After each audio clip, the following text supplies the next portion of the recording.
আসসালামু আলাইকুম viewers, welcome back to my channel. আমি রাফেজা চলে আসছি প্রতিদিনের মতো নতুন একটি রেসিপি নিয়ে।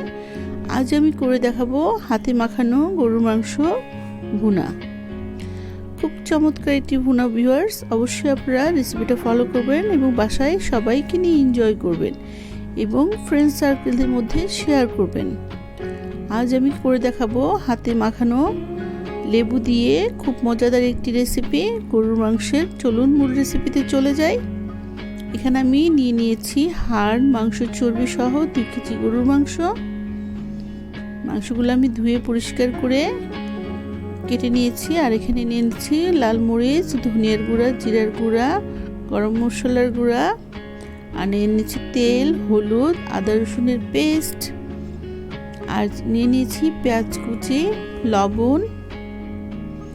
এখানে নিয়ে নিয়েছি তেজপাতা, দারচিনি, এলাচি, লবঙ্গ এবং গোলমরিচ। আমি এই মশলাগুলো সবগুলো এর মধ্যে ঢেলে দিব। এখন এক এক করে সবগুলো মশলা ভিউয়ার্স আমি এর মধ্যে ঢেলে দিয়েছি। ঢেলে আমি খুব ভালোভাবে এটাকে হাত দিয়ে মাখাচ্ছি।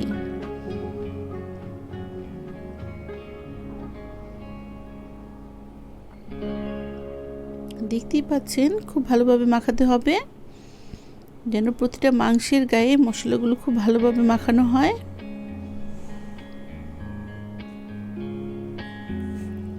আমার মাখানো হয়ে গেছে, নিতেও দেখতে পাচ্ছেন মাংসটা আমি পুরোপুরিভাবে মাখিয়ে ফেলেছি। এখন আমি হাত ধুয়ে যে পানিটা ছিল সেই পানিটা আমি দিয়ে দিলাম। দিয়ে এটাকে আমি 1 ঘন্টার জন্য মেরিনেট করব। আমার মেরিনেট করা হয়ে গেছে। 1 ঘন্টা পর দেখাচ্ছি, দেখতেই পাচ্ছেন মাংসটা 1 ঘন্টা মেরিনেট করা হয়ে গেছে। এখন ভিউয়ার্স আমি এটা চুলার মধ্যে বসিয়ে দিব। আর ভিউয়ার্স এর মধ্যে আমি 2টা লেবু পিস চিপে দিয়েছি। চুলার মধ্যে বসিয়ে দিয়ে আমি এটাকে 20 মিনিট জাল দিয়ে নিয়েছি। 20 মিনিট পর দেখাচ্ছি ভিউয়ার্স। আমি ঢাকনাটা উঠিয়ে এটা খুব ভালোভাবে নেড়েচেড়ে দিলাম। নেড়েচেড়ে এটার মধ্যে দিয়ে দিচ্ছি 3টা তেজপাতা এবং এলাচি, দারচিনি, লবঙ্গ, গোলমরিচ দিয়ে আমি আবার একটু হালকা নাড়া দিয়ে এটাকে ঢেকে দিব আরও 15 মিনিটের জন্য। 15 মিনিট পর ঢাকনাটা উঠালাম। দেখতেই পাচ্ছেন পানিটা পুরোপুরি শুকিয়ে গেছে। মাংস থেকে যে পানিটা উঠেছিল ওটা পুরোপুরিভাবে শুকিয়ে গেছে, তেলটা উপরে ভেসে এসেছে। আমি এখন খুব ভালোভাবে এটাকে নেড়ে চেড়ে নিব। খুব ভালোভাবে নেড়ে চেড়ে আমি এর মধ্যে দিয়ে দিব আলু। আমি বেশি আলু দিব না ভিউয়ার্স, আমি 2টা আলু দিয়েছি এখানে কিউব করে কেটে। আলুটা দিয়ে এটাকে আমি আবার ঢেকে রাখবো প্রায় 15 থেকে 16 মিনিটের জন্য। 15-16 মিনিট পর দেখতেই পাচ্ছেন আমি ঢাকনাটা উঠালাম। মাংসটা কিন্তু এর মধ্যে আমার পুরোপুরিভাবে সিদ্ধ হয়ে গেছে, আলুটাও প্রায় সিদ্ধ হয়ে গেছে। এখন আমি নেড়ে চেড়ে নিব যেন নিচ দিয়ে লেগে না যায়। নেড়ে চেড়ে এখানে আমি দিয়ে দিচ্ছি ফুটন্ত গরম পানি 1/2 লিটারের মতো।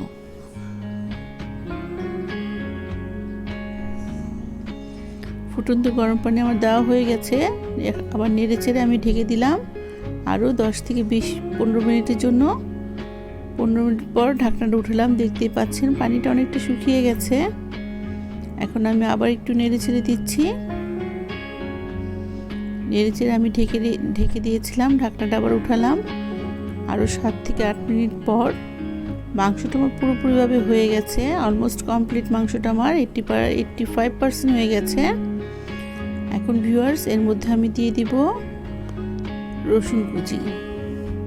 এই রসুন কুচিটা দিলে খুব সুন্দর একটা ফ্লেভার আসবে ভিউয়ার্স। আর রসুনটা কালারটা ঠিক এরকমই থাকবে, দেখতে খুব ভালো লাগবে। আর রসুন আমাদের জন্য অনেক উপকার। রসুন আপনারা চেষ্টা করবেন সব কিছুতে দেওয়ার জন্য। ভিউয়ার্স আমি অন্য চুলাতে মাংসটা নিয়ে নিয়েছি আর এখানে আমি তাওয়া বসিয়ে দিয়েছি। তাওয়ার মধ্যে দিয়ে দিলাম আমি আনাম জিরা। আনাম জিরাটা আমি এখন খুব ভালোভাবে টেলে নিব।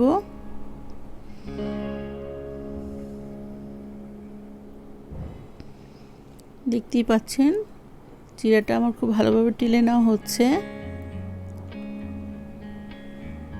আমি চুলাটা অফ করে দিয়েছি। জিরাটা আমি ঠান্ডা করে আমি এই তো এটাকে মিহি করে এখন মিহি করে নিচ্ছি। দেখতেই পাচ্ছেন মিহি করা হয়ে গেছে আমার। এখন আমি পুরো জিরাটাই আমি ঢেলে দিব মাংসের মধ্যে।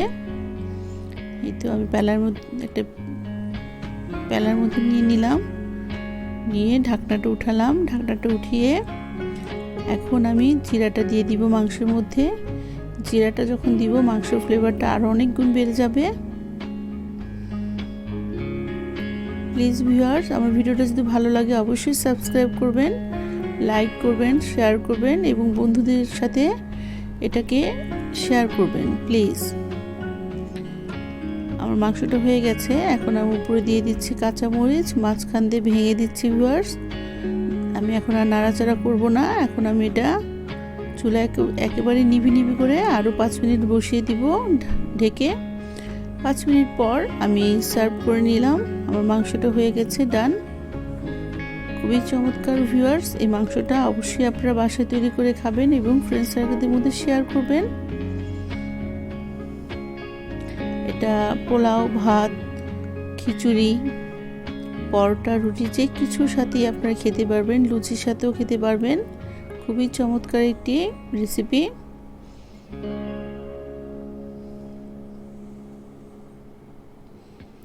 ভিউয়ার্স, আমার ভিডিওটা ভালো লাগলে অবশ্যই আপনারা ছোট্ট একটি লাইক দিবেন এবং ফ্রেন্ডদের সাথে শেয়ার করবেন। এবার ভিউয়ার্স আমি চলে যাচ্ছি। আল্লাহ হাফেজ।